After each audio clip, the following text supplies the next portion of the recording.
जनाब डॉक्टर मोहम्मद अब्दुल हई साहब, हमारे साथी कानून मंत्री और योजना मंत्री श्री नरेंद्र नारायण यादव जी, प्रिंट और इलेक्ट्रॉनिक मीडिया के सभी यहाँ उपस्थित प्रतिनिधिगण, यहाँ मौजूद खवातीन एवं हजरात, मैं सबसे पहले डॉक्टर हई साहब का शुक्रगुजार हूँ और मिलाद कमेटी का, पीएमसीएच की मिलाद कमेटी का, कि जिन्होंने आज के इस जलसे में मुझे भी बुलाया और मुझे इस जलसे में शामिल होने का अवसर मिला। मैं इसके लिए दिल की गहराइयों से उनके प्रति शुक्रिया अदा करता हूं। और इस प्रकार का मिलाद, ये जलसा हम अपने स्टूडेंट लाइफ में भी अटेंड करते रहे। जैसे मेडिकल कॉलेज में मिलाद का कार्यक्रम होता है और जैसा कि डॉक्टर हई साहब ने बताया कि सरस्वती पूजा का भी आयोजन होता है, उसी तरह से पटना के इंजीनियरिंग कॉलेज में जहां मैं पढ़ता था, वहां भी इस तरह से मिलाद का आयोजन होता था और सरस्वती पूजा का भी आयोजन कॉलेज में होता था। तो एक स्टूडेंट के नाते मैं इस तरह के जलसे में पहले से शामिल होता रहा, लेकिन पटना मेडिकल कॉलेज के जलसे में शामिल होने का पहली बार मुझे मौका मिला है। मुझे बेहद खुशी हो रही है इस कार्यक्रम से। और अभी मैं रजिस्टर देख रहा था, हई साहब ने दिखाया कितना बेहतरीन ढंग से हर साल के जलसे का जिक्र है। कौन थे सदर, कौन थे सेक्रेटरी, कौन थे ट्रेजरर, कब हुआ फंक्शन, कौन लोग उस फंक्शन में शरीक हुए, किन लोगों ने कितना पैसा दान दिया और किस तरह से खर्चा हुआ, एक एक पाई का हिसाब। अगर 75 पैसा लग रहा है हई साहब के पिताजी से मिलने के लिए, जाने के लिए, तो उसका भी जिक्र है। तो हम देखें तो हिसाब किताब भी ये देखने लायक है और एक एक रिकॉर्ड आप रखते हैं और हर जलसे का, हर साल के जलसे का रिकॉर्ड रखते हैं। ये एक सबक हम सबको सिखाता है। इसी तरह से जीवन में कोई काम करे तो उसके एक एक चीज को गौर करे। तो जो जिस ढंग से यहां कार्यक्रम, ये जलसा किया जाता है, ये अपने आप में इतना खूबसूरत और बेहतरीन है कि यही एक संदेश है। और तब सचमुच इस कमेटी को ये हक बनता है कि वो पैगंबर साहब के जीवन गाथा पर एक कार्यक्रम करे। ये पूरा का पूरा हकदार है। इसलिए मैं उस सिलसिले में भी मैं मुबारकबाद देता हूँ। बहुत अच्छा और बेहतरीन।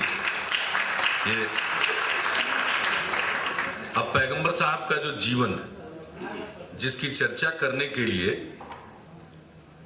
और जिनसे कुछ सीखने के लिए हम बहुत ही श्रद्धा के साथ यहाँ एकत्रित हुए, तो वो जो उनका संदेश है, ठीक कहा गया, वो किसी एक धर्म को मानने वाले के लिए नहीं।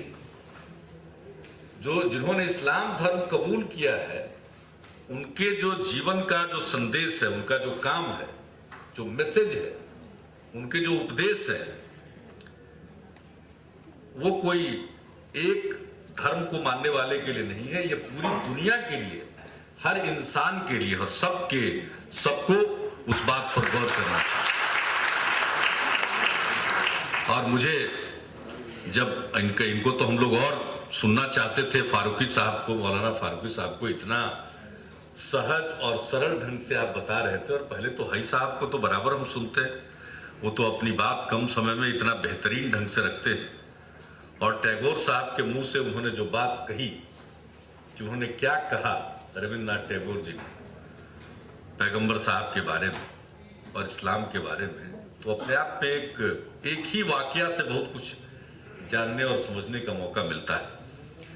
लेकिन मौलाना फारूकी साहब तो और बोलते हैं, हम लोग और जानते हैं। इस तरह के मौके, इस तरह के फंक्शन में आते हैं तो कुछ जानकारी मिलती है, सीखते हैं। और कितनी अच्छी इन्होंने बात कही। इन्होंने कहा कि देने वाले का हाथ ऊपर है और लेने वाले का हाथ नीचे। तो लेने वाले से देने वाला हमेशा ऊपर है। हम लोग क्या करते हैं? हम वोट मांगते हैं, हमारा हाथ नीचे है। और देने वाला कौन है? आप जनता, आप मतदाता, आप देते हैं। तो आप तो ऊपर हैं हमसे सब दिन के लिए। तो इसीलिए उनके संदेश से यही हम प्रेरणा ग्रहण करते हैं कि भाई हम हमेशा अपने को नीचे समझे, यानी सेवा करने वाले समझे। ये नहीं समझे कि हम ऊपर हो गए, हम शासन करते, हम राज चलाते हैं। ये कभी नहीं समझना कि हम सरकार चलाते हैं। पूरे बिहार में घूम घूम कर यही संदेश देते हैं कि हम आपकी खिदमत करने के लिए, आपने हमको बहाल किया है। हम सब जगह बोलते हैं मुख्यमंत्री नहीं, आपके मुख्य सेवक है। तो आज हमको तो जैसे मिला कि एक बहुत बड़ा नजीर मिल गया हमको। हम जो इस्लाम को कहते रहते भाई हम नीचे आप ऊपर हैं, तो ये तो मिल गया पैगंबर साहब के उपदेश से और उनके जीवन से ये बात निकल गई। तो अब तो और हमारा दृढ़ विश्वास पक्का हो गया कि हम हमेशा अपने को नीचे और जनता को ऊपर मानते रहेंगे। और यही ताकत मिले, यही इसी तरह का विचार मन में रहे, यही हम ऊपर वाले से प्रार्थना करेंगे। और जो सबसे बड़ी बात है,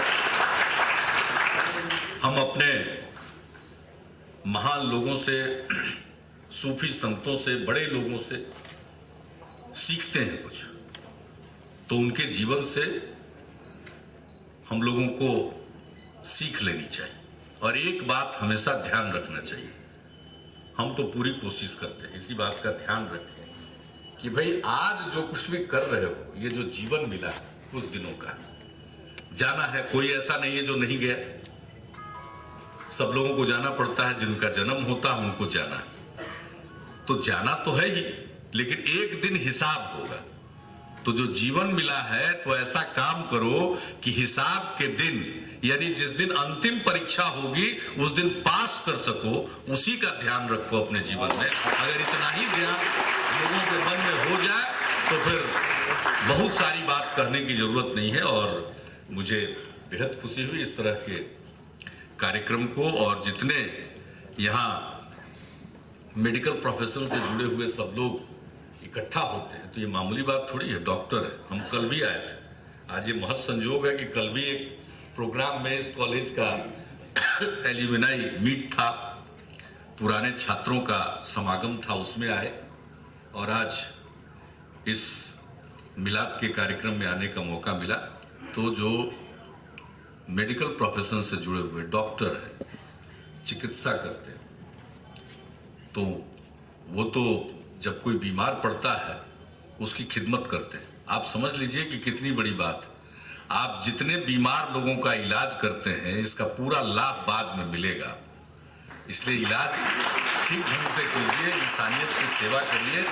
और सचमुच ये फंक्शन तो मेडिकल कॉलेज में ही होना चाहिए। अगर ये मेडिकल कॉलेज में जो पढ़ाई और मेडिकल एथिक्स की ट्रेनिंग दी जाती है, उसके साथ साथ पैगंबर साहब की बातों से भी उनकी ट्रेनिंग हो जाए, तो मैं समझता हूं कि बीमार का तो और बेहतर इलाज हो जाएगा। तो इन्हीं शब्दों के साथ मैं आप सबको धन्यवाद देता हूं और फिर से एक बार आभार व्यक्त करता हूं भाई साहब के प्रति, उन्होंने आज बुलाया।